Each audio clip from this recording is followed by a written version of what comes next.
29వ రాష్ట్రంగా దేశంలో ఒక చిన్న కూడలాగా ఏర్పడే రాష్ట్రంకి భారతీయ జనతా పార్టీ కేంద్ర ప్రభుత్వం ఏం చేసిందని అడుగుతా ఉన్నాం. ఇవాళ మమ్మల్ని 5 గ్యారెంటీల గురించి అడుగుతారు. ఏమైంది మీ సంవత్సరానికి 2 కోట్ల ఉద్యోగాలు? నరేంద్ర మోడీ గారు విశ్వగురువు చెప్పుకొని మొత్తం దేశం ప్రపంచం తిరుగుతుంటే మొత్తం భారతదేశంలో ఉద్యోగాలు ఇచ్చిండు. 5-10 సంవత్సరాల ఏం చేసినా చెప్పేటువంటి ఎజెండా అనేది మీ దగ్గర. నిరుద్యోగ సమస్య ఇంత ఎత్తున పెరిగిపోతే ఆనాడు నిరుద్యోగ సమస్య పరిష్కారానికి కాంగ్రెస్ పార్టీ చిన్న తరహా పరిశ్రమలని అనేకమైన నవరత్న కంపెనీలు పెట్టి దేశంలో నిరుద్యోగ సమస్య పరిష్కరిస్తే ఈరోజు మీరు భారతదేశంలో అధికారంలోకి వచ్చిన తర్వాత ఒక్కొక్కటిగా అమ్మేయడం తప్ప మీరిద్దరు మీకిద్దరు అన్నట్టుగా అమిత్ షా నరేంద్ర మోడీ కలిపి ఆదాని అమ్మానికి అమ్మేయడం తప్ప మీరు దేశానికి చేసిందని అడుగుతా ఉన్నాం. ఈ దేశంలో ఏ ప్రజలకు లాభం జరిగింది? దళితులకు వ్యతిరేకమే, బీసీలకు వ్యతిరేకమే.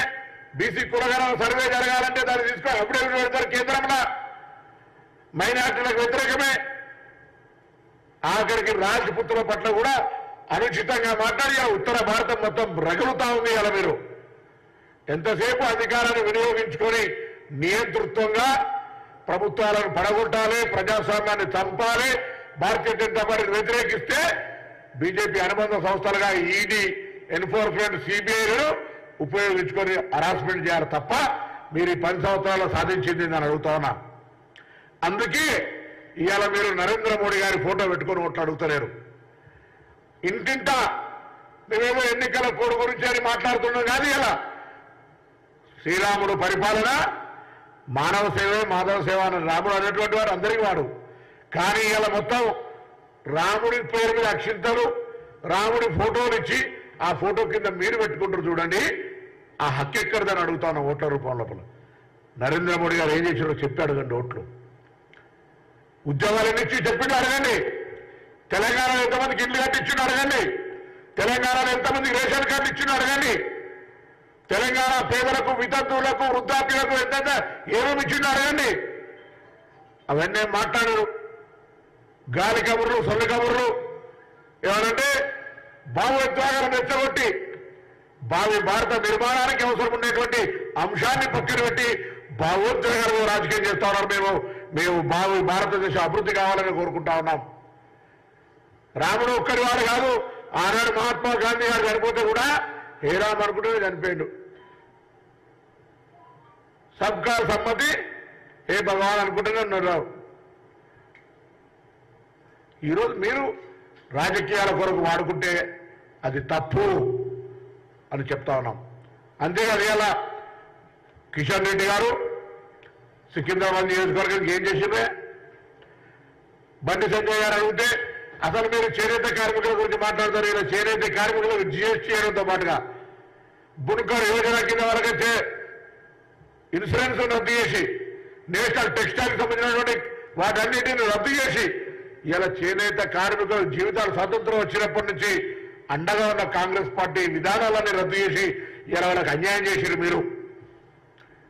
అది కాకుండా వాటినే ఊరికేనే మాట్లాడుతూ ఉన్నారు. ఇలా ఒకటే మాట మళ్ళీ అడుగుతోంది కాంగ్రెస్ పార్టీ కార్యకర్తలారా, యావత్ తెలంగాణలో భారతీయ జనతా పార్టీని అడగండి. తెలంగాణ యువతలను వ్యతిరేకించి తెలంగాణకు 10 సంవత్సరాలు ఒక ప్రయోజనం కూడా కలగనియని తెలంగాణ అమరవీరులను అవమానపరిచి ఒక ఉద్యోగం కూడా ఇవ్వకుండా, ఒక జాతీయ ప్రాజెక్టు లేకుండా, ఒక పరిశ్రమ లేకుండా, ఒక విద్యా సంస్థ లేకుండా ఉన్న వీళ్ళు ఏ విధంగా ఏ నైతికతతో ఓట్లు అడుగుతారో ప్రతి కార్యకర్త నిలదీయాలని సందర్భంగా కోరుతా ఉన్నాం. లోపాయకార ఒప్పందంతో బీఆర్ఎస్ టీఆర్ఎస్ కలిసి కాంగ్రెస్ పార్టీని దెబ్బతీసే ప్రయత్నం చేస్తుంది.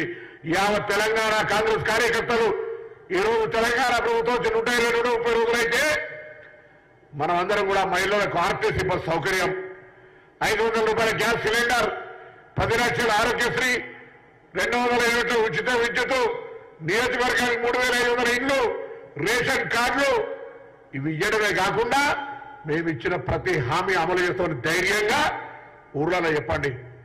నిన్న హరీష్ రావు మాట్లాడుతూ ఉన్నాడు, డిస్ప్లే పెట్టుకొని చెప్తా ఉన్నాడు కాంగ్రెస్ పార్టీ హామీల గురించి. హరీష్ రావు గారు 3016 మందికి 16 రూపాయలు నిరుద్యోగ వృత్తి ఇచ్చిన మీరు ఓట్లాడుకొని మేము అడగం, వాళ్ళకి ఇయ్యనోళ్ళను ఇచ్చిన వాళ్ళని మేము అడగం.